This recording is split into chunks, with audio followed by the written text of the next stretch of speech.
Good morning बच्चों, गुरु कृपया विद्यालय परिवार के ऑनलाइन प्लेटफॉर्म पर आपका स्वागत है। वर्ण की ही सीरीज में वर्ण का ही दूसरा भाग हम पढ़ने का प्रयास कर रहे हैं और उनका नाम है व्यंजन। उनका नाम व्यंजन। हमने पढ़ा था वर्ण है वो दो प्रकार के होते हैं, एक होता है स्वर वर्ण और एक होता है व्यंजन वर्ण।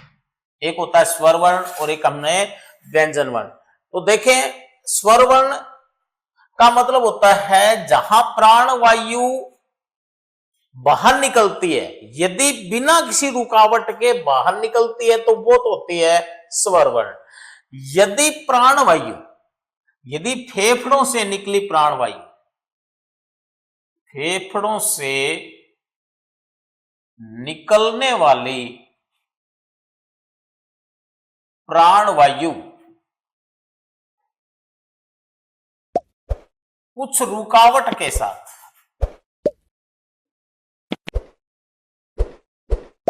कुछ रुकावट के साथ बाहर निकले, कुछ रुकावट के साथ बाहर निकले तो उसे व्यंजन वर्ण कहते हैं। उसे व्यंजन वर्ण कहते हैं। दोनों में अंतर समझ में आया कि यदि फेफड़ों से निकलने वाली प्राण वायु बिना रुकावट के सीधी बाहर निकले तो वो तो होंगे स्वर वर्ण, और यदि फेफड़ों से निकली प्राण वायु कुछ रुकावट के साथ, उसमें कुछ बाधा हो तो उसको क्या कहेंगे? व्यंजन कहेंगे। और व्यंजन की एक परिभाषा और होती है कि जिनको बोलने के लिए, जिनको बोलने के लिए स्वर वर्णों की सहायता लेनी पड़ी, स्वर वर्णों की सहायता लेनी पड़े, उसे भी व्यंजन कहते हैं। जिन वर्णों को बोलने के लिए स्वर वर्णों की सहायता लेनी पड़े उन्हें क्या कहते हैं? व्यंजन वर्ण कहते हैं। उसे व्यंजन वर्ण कहते हैं। यदि हिंदी में व्यंजन वर्णों की संख्या की बात करें तो इनकी कुल संख्या है वो 33 होती है। वर्ण पढ़े थे, वर्ण कितने होते हैं? 44 होते हैं। उसमें से 11 क्या होते हैं? स्वर होते हैं। 11 क्या होते हैं? स्वर होते हैं। और बाकी जो बचे हुए होते हैं उनको क्या बोलते हैं? व्यंजन। अर्थात इनकी संख्या कितनी होती है? 33 होती है। इसकी संख्या कितनी होती है? 33। तो सबसे पहले हम ये समझने का प्रयास करेंगे कि जो व्यंजन वर्ण 33 होते हैं वे कौन कौन से होते हैं। देखो, व्यंजन वर्ण में 5 वर्ग होते हैं। कितने वर्ग होते हैं? 5 वर्ग। उसको बोलते हैं, पहले वर्ग को बोलते हैं क वर्ग, दूसरा वर्ग होता है इसको बोलते हैं च वर्ग, तीसरा वर्ग होता है इसको बोलते हैं ट वर्ग, चौथा होता है इसको बोलते हैं त वर्ग, और पांचवा होता है इसको बोलते हैं प वर्ग। और प्रत्येक वर्ग में कितने अक्षर होते हैं? 5-5 होते हैं। तो ये हो गया क, ख, ग, घ, और ये होता है आपका अंग। ये होता है अंग। फिर च, छ, ज, झ, और ये ई। फिर ट, फिर ड, इससे पहले ट आ जाएगा, ड, ट, ठ, ड, ड, और अण। फिर त, फिर थ, फिर द, फिर ध, और फिर न। और ये हो जाएगा आपका प, फ, ब, भ, और म। इस प्रकार से जो ये वर्गीय वर्ण होते हैं उनकी संख्या कितनी होती है? 25 होती है। अर्थात एक वर्ग में 5 होते हैं और 5 वर्ग मिलाकर के तो इनकी संख्या कितनी हो गई? 25। इसके बाद एक और होता है जिसको बोलते हैं, ये होते हैं य, र, ल, और व। य, र, ल, व। ठीक है। इसके बाद श, श, श, और है। श, श, श, और है। इस प्रकार से 4 ये हो गए, और 25 और 4 कितने हो गए? 29। और 4 ये हो गए, कितने हो गए? 33। कितने हो गए? 33। अर्थात व्यंजन वर्णों की कुल संख्या कितनी होती है? 33 होती है। अब ये जो 33 होते हैं इनको क्या क्या नाम दिया जाता है? देखिए बच्चों, सबसे पहले ये जो वर्गीय वर्ण होते हैं ना, पांचों के पांचों वर्ग वाले, इनको बोलते हैं स्पर्श वर्ण। इनको बोलते हैं, सबको क्या बोलते हैं? स्पर्श वर्ण।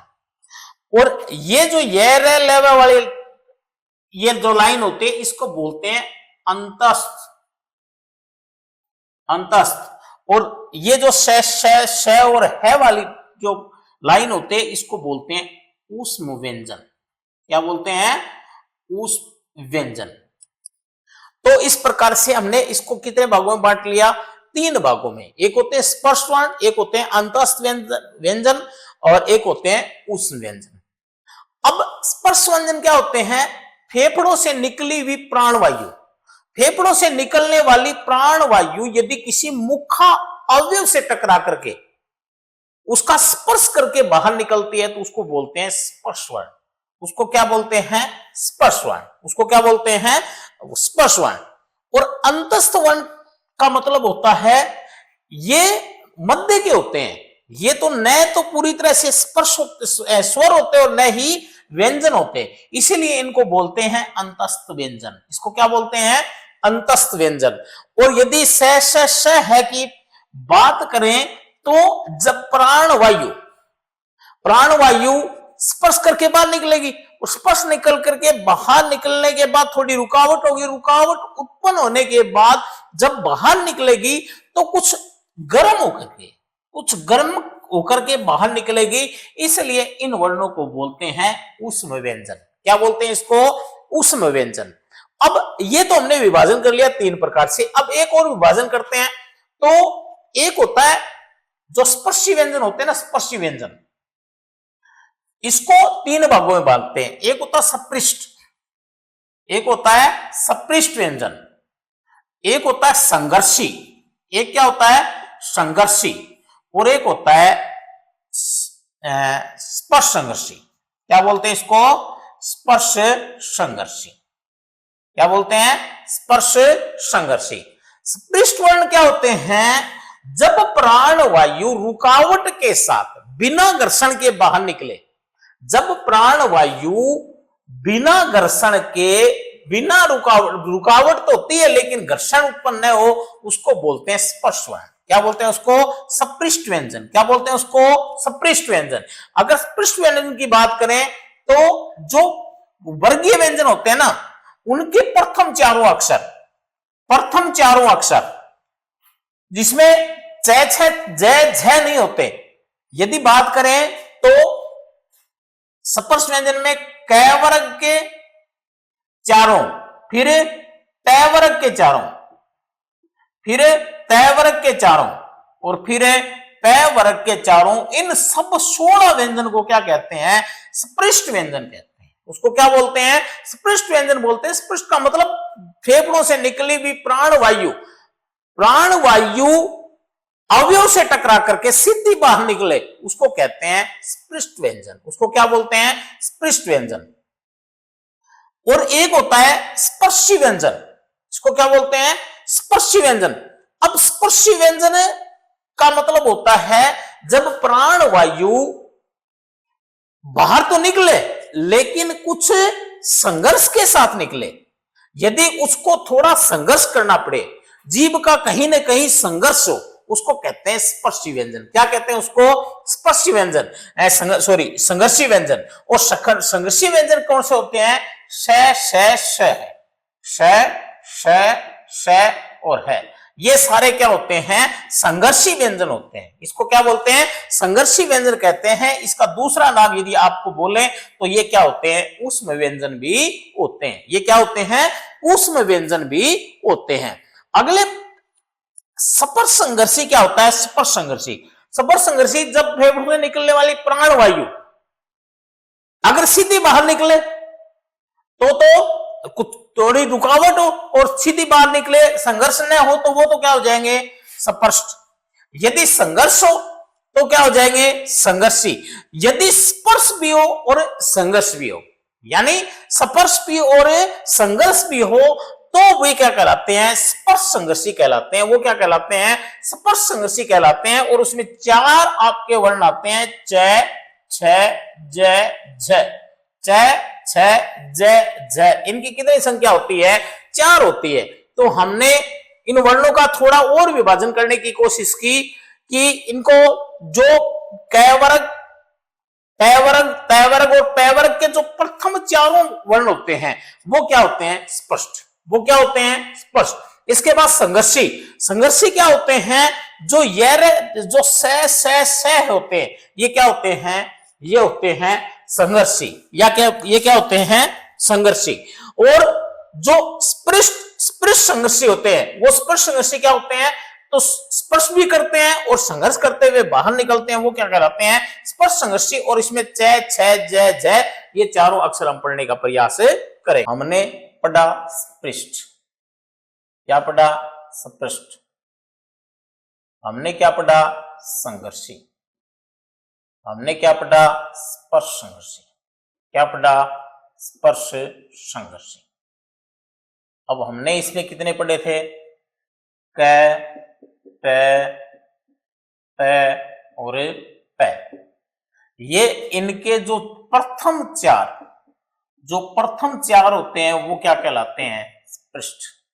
तो इसकी संख्या कितनी हो गई? 16। कितनी हो गई? 16। फिर हमने पढ़े थे संघर्षी। संघर्षी में भी हमने कितने पढ़े थे? 4 पढ़े थे। कितने पढ़े थे? 4 पढ़े थे। कितने पढ़े थे? 4 पढ़े थे। और ये इनकी संख्या कितनी हो गई? 4। अब स्पर्श संघर्षी में हमने कितने पढ़े थे? 4 पढ़े थे। छ छ ज झ, ये क्या पढ़े थे? 4 पढ़े थे। और इनकी संख्या कितनी हो गई? 4। और कितने हो गए? 24।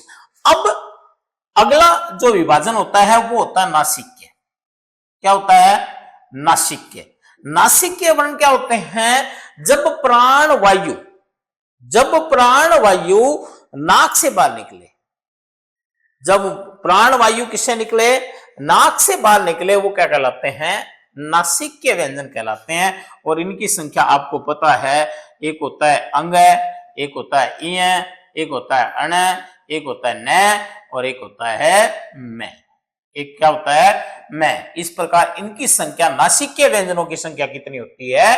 5 होती है। नासिक्य व्यंजनों की संख्या कितनी होती है? 5 होती है। इसके बाद एक होता है पार्श्विक। एक क्या होता है? पार्श्विक व्यंजन होता है। पार्श्विक व्यंजन का अर्थ क्या होता है कि जब प्राण वायु बाहर निकले तो जीभ का जो अगला भाग है वो मसूड़े को टच करेगा, और मसूड़े को टच करने के बाद हवा है वो जीभ के आर पार निकलती हुई नजर आएगी। जीभ के आर पार निकलती हुई नजर आएगी, उसको बोलते हैं पार्श्विक व्यंजन। उसको क्या बोलते हैं? पार्श्विक व्यंजन। और पार्श्विक व्यंजन में एक ही व्यंजन आता है जिसका नाम होता है र। वो क्या कहलाता है? र। अब सॉरी, ल। क्या होता है? ल। अब एक पार्श्विक के बाद एक व्यंजन और आता है जिसको बोलते हैं प्रकंपित। क्या बोलते हैं? प्रकंपित। प्रकंपित पहले ही बता देता हूं, प्रकंपित होता है र। र होता है जब प्राण वायु बाहर निकलती है तो जीभ है वो, जीभ में कंपन उत्पन्न होती है। जब इस वर्ण को बोलते हैं तो जीभ में क्या होती है? कंपन उत्पन्न होती है। इसलिए इसको क्या कहते हैं? प्रकंपित कहते हैं। उसको क्या कहते हैं? प्रकंपित कहते हैं। उसको क्या कहते हैं? प्रकंपित। इसके बाद 2 अपने स्वर होते हैं, व्यंजन होते हैं जिसको बोलते हैं अर्ध स्वर। क्या बोलते हैं? अर्ध स्वर। यह और वह, यह और वह। अब यहां हवा है ना, वो मुख अवयव से सीधी बाहर निकलती है।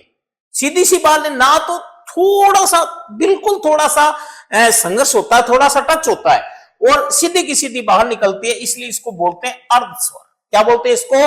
अर्ध स्वर। ना तो ये पूर्ण रूप से व्यंजन होते और ना ये क्या होते? स्वर होते। तो इस प्रकार से हमने 16 के बाद 4 पढ़े 20 के बाद 4 पढ़े 24 के बाद 5 पढ़े 24 और 5 29 और 1 31 और 32 और 33। ये कितना होता है? 1 होता है।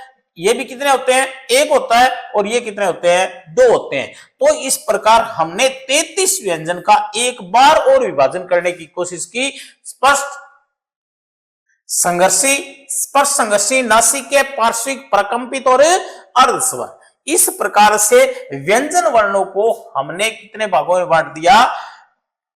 1, 2, 3, 4, 5, 6 और 7। इन 33 व्यंजनों को हमने कितने भागों में बांटने की प्रयास किया? 33 व्यंजनों को हमने 7 भागों में बांटने का प्रयास किया। अगला विभाजन हम पढ़ेंगे प्राण तत्व के आधार पर। इसके आधार पर, प्राण तत्व के आधार पर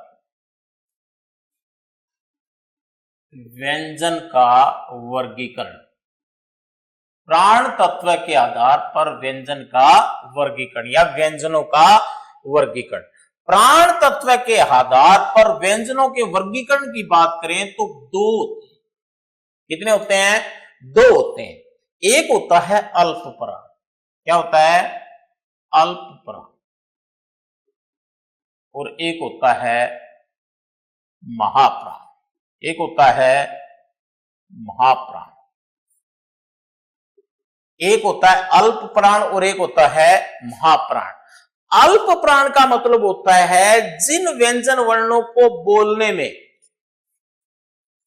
प्राण वायु कम काम करे, या जिनको बोलने में सीधी बात करें तो जिन व्यंजन वर्णों को बोलने में कम समय लगता है वही क्या कहलाते हैं? अल्प प्राण। जिनको बोलने में कम समय लगता है उसको क्या कहते हैं? अल्प प्राण। और जिन वर्णों को बोलने में अल्प प्राण से दुगुना समय लगता है वो क्या कहलाते हैं? महाप्राण। वो क्या कहलाते हैं? महाप्राण। अल्प प्राण और महाप्राण। प्राण तत्व के आधार पर व्यंजनों को कितने भागों में वर्गीकृत किया? 2 भागों में। एक का नाम अल्प प्राण और एक का नाम है महाप्राण। देखें, मैं आपको अल्प प्राण और महाप्राण का विभाजन बताने जा रहा हूं और ऐसा बताएंगे कि वो शायद कभी भूल नहीं पाओगे। तो आपको क्या करना है? पहले व्यंजन वर्ण को लिख लेना है। क्या करना है? व्यंजन वर्ण को लिख लेना है। क, ख, ग, घ और इसको बोलते हैं अंग। इसको बोलते हैं अंग। च, छ, ज, ज और त, थ, ड, ढ और अण। फिर त, थ, द, द और न। फिर आ जाएगा आपका 5वां प, फ, द, ब और म। और इसके बाद आपका हो जाएगा य, र, ल, व और अंतिम हो जाएगा आपका श, श और ये कितने हो गए? 33। व्यंजनों की संख्या कुल कितनी होती है? 33। अब आपको ये पूछ ले कि अल्प प्राण कौन से होते हैं और महाप्राण कौन से होते हैं, इसको याद करने का एक सबसे सरल तरीका है। इसको आप एक अंग्रेजी में इसको कन्वर्ट कर ले एक बार। ये क्या होता है? कै को क्या बोलते हैं? के। कैसे लिखते हैं? के। और इसको कैसे लिखेंगे? के अक्ष। तो बताओ, एक अक्षर को बोलने में कम समय लगेगा 2 को, तो कै वर्ण को कितना लगेगा? कम। और ख वर्ण को क्या लगेगा? उससे दुगुना। इसी प्रकार ग जी से बनता है और ग किसे बनता है? जीयत से। तो एक नियम बन जाता है अपना कि प्रत्येक वर्ग के प्रथम, प्रत्येक वर्ग का पहला, तीसरा व 5वां वर्ण, पहला, तीसरा, 5वां वर्ण क्या होते हैं? अल्प प्राणी। अल्प प्राण, अल्प प्राण और ये भी अल्प प्राण, ये भी अल्प प्राण, ये भी अल्प प्राण और ये भी अल्प प्राण, ये भी अल्प प्राण, ये भी अल्प प्राण और ये भी अल्प प्राण, ये भी अल्प प्राण, ये भी अल्प प्राण और ये भी अल्प प्राण, ये भी अल्प प्राण, ये भी अल्प प्राण और ये भी अल्प प्राण। इसलिए हमारे सामने एक नियम आ गया कि प्रत्येक वर्ग का पहला, तीसरा व 5वां वर्ण क्या होता है? अल्प प्राण होता है। अब अल्प प्राण के बाद, इसके बाद जो पहले लाइन आए, इसके बाद जो पहले लाइन आए वो क्या कहलाती है? अल्प प्राण। तो यर लेवे भी क्या होते हैं? अल्प प्राण। यर लेवे भी क्या होते हैं? अल्प प्राण। अब बाकी जो बच गए वो सारे के सारे क्या हो जाएंगे? महाप्राण। बाकी सारे बच जाएंगे वो क्या हो जाएंगे? महाप्राण। तो महाप्राण कौन से बच गए? प्रत्येक वर्ग का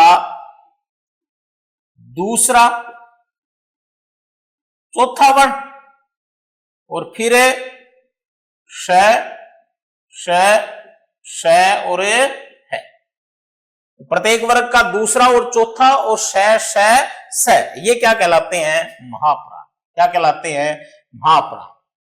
एक बार और देखें, प्राण तत्व के आधार पर व्यंजन वर्ण को कितने भागों में बांटा? 2 भागों में। कितने भागों में? 2 भागों में। अल्प प्राण, जिनको बोलने में कम समय लगता है, तो प्रत्येक वर्ग का पहला, तीसरा और 5वां वर्ण क्या कहलाता है? अल्प प्राण। और साथ में गैर लवे भी क्या होते हैं? अल्प प्राण। इसके बाद दूसरा विभाजन क्या पढ़ा हमने? महाप्राण। क्या पढ़ा? महाप्राण। तो प्रत्येक वर्ग का दूसरा, चौथा वर्ण और श है क्या कहलाते हैं? महाप्राण कहलाते हैं। अब हम पढ़ेंगे अगला विभाजन, जिसका नाम है स्वर यंत्रियों में कंपन के आधार पर। स्वर यंत्रियों में कंपन के आधार पर। स्वर यंत्रियों में कंपन के आधार पर व्यंजन वर्णों का विभाजन। जिस प्रकार हमने प्राण तत्व के आधार पर व्यंजन वर्ण को 2 भागों में बांटा, उसी प्रकार स्वर यंत्रियों में कंपन के आधार पर भी हम व्यंजन वर्ण को कितने भागों में बांटेंगे? 2 भागों में। कितने भागों में बांटेंगे? 2 भागों में। जैसे वही बात, इसको बोलते हैं अघोष। एक तो क्या होता है? अघोष। और एक होता है घोष। एक क्या होता है? घोष। इसको बोलते हैं सघोष। क्या बोलते हैं इसको? सघोष। कितने विभाजन हो गया? 2। एक अघोष और एक घोष या सघोष। दोनों का एक ही नाम होता है, चाहे इसको घोष बोल दे चाहे सघोष बोल दे। तो अघोष और सघोष दोनों में क्या अंतर होता है? अघोष क्या होता है कि जिन व्यंजन वर्णों को बोलने में स्वर यंत्रियों में कंपन उत्पन्न नहीं होता, जिन व्यंजन वर्णों को बोलने में स्वर यंत्रियों में कंपन उत्पन्न नहीं होता, वह क्या कहलाता है? अघोष। स्वर यंत्रियों में कंपन के आधार पर हमने कितने भागों में बांट लिया? 2 भागों में। एक का नाम बोला अघोष और एक का मतलब क्या होता है? सघोष। अ का मतलब होता है नहीं, अ का मतलब क्या होता है? नहीं, और घोष का मतलब होता है कंपन, और स का मतलब क्या होता है? साथ, और घोष का मतलब क्या होता है? कंपन। अर्थात जिन वर्णों को बोलने में स्वर यंत्रियों में कंपन नहीं होता, वे तो क्या कहलाते हैं? अघोष। और जिन व्यंजन वर्णों को बोलने में स्वर यंत्रियों में कंपन होता है, वो क्या कहलाते हैं? घोष कहलाते हैं। इनको भी याद करने के लिए अपने को क्या करना पड़ेगा? पहले सारे व्यंजन वर्ण अपने को लिखने पड़ेंगे। क्या करने पड़ेंगे? लिखने पड़ेंगे। ज, छ, ज, इ, त, थ, द, ध और अण। फिर आ जाएगा आपका त, थ, द और न। और फिर प, फ, ब, भ और न। और फिर य, र, ल और व। और फिर हो जाएगा श और। अब देखो बच्चों, हमने घोष क्या कहा? जिसमें कंपन उत्पन्न नहीं होता। और अघोष तो क्या? जिसमें कंपन उत्पन्न नहीं होता। और घोष में क्या होता है? कंपन उत्पन्न होता है। तो इसका एक नियम है कि प्रत्येक वर्ग के प्रथम 2, प्रत्येक वर्ग के प्रथम 2, वर्ग कितने होते हैं? 5। तो प्रत्येक वर्ग के प्रथम 2, प्रत्येक वर्ग के प्रथम 2 वर्ण, प्रत्येक वर्ग के प्रथम 2 वर्ण और श और श, ये होते हैं अघोष। ये क्या होते हैं? अघोष। और इसकी संख्या कितनी हो जाएगी? प्रथम वर्ण के 2, 5 दूनी 10 और 3 कितने हो गए? 13 हो गए। और बाकी जो बच गए, बाकी सारे व्यंजन क्या कहलाते हैं? सभी व्यंजन क्या कहलाते हैं? घोष कहलाते हैं। सारे के सारे व्यंजन क्या कहलाते हैं? घोष कहलाते हैं। तो हमने स्वर यंत्रियों में कंपन के आधार पर व्यंजन वर्णों कितने भागों में बांटा? 2 भागों में। अघोष जिसमें कंपन उत्पन्न नहीं होता, तो प्रत्येक वर्ग के प्रथम 2 और श और अघोष सघोष और घोष क्या होता है? जिसमें कंपन उत्पन्न होता है। तो जितने बाकी सारे व्यंजन बच गए ना, वो सारे के सारे क्या कहलाते हैं? सघोष या घोष कहलाते हैं। वो क्या कहलाते हैं? घोष या सघोष कहलाते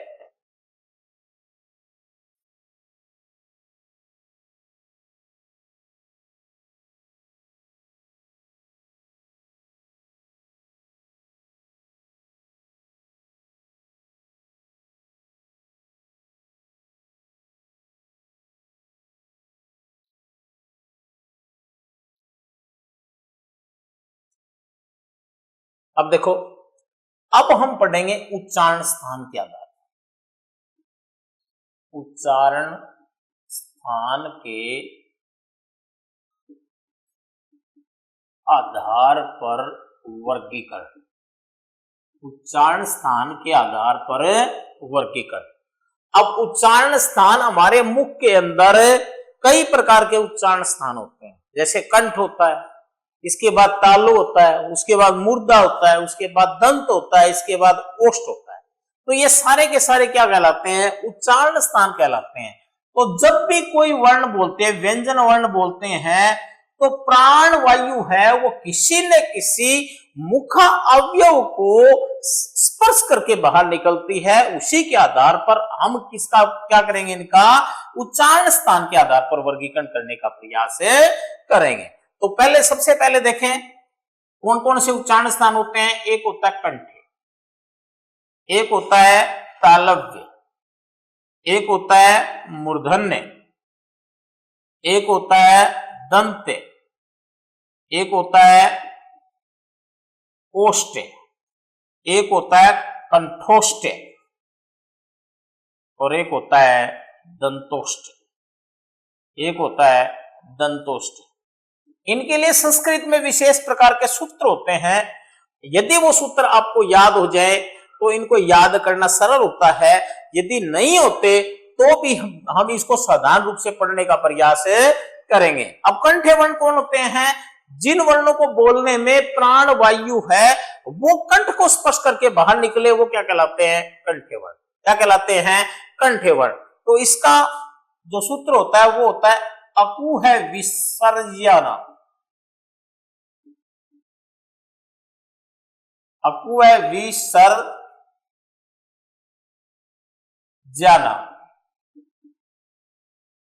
या सीधे पढ़े तो इसमें क्या आ जाएगा? ए का मतलब होता है ए और आ दोनों। क्या होता है? ए और आ दोनों। कै का मतलब कै वर्ग।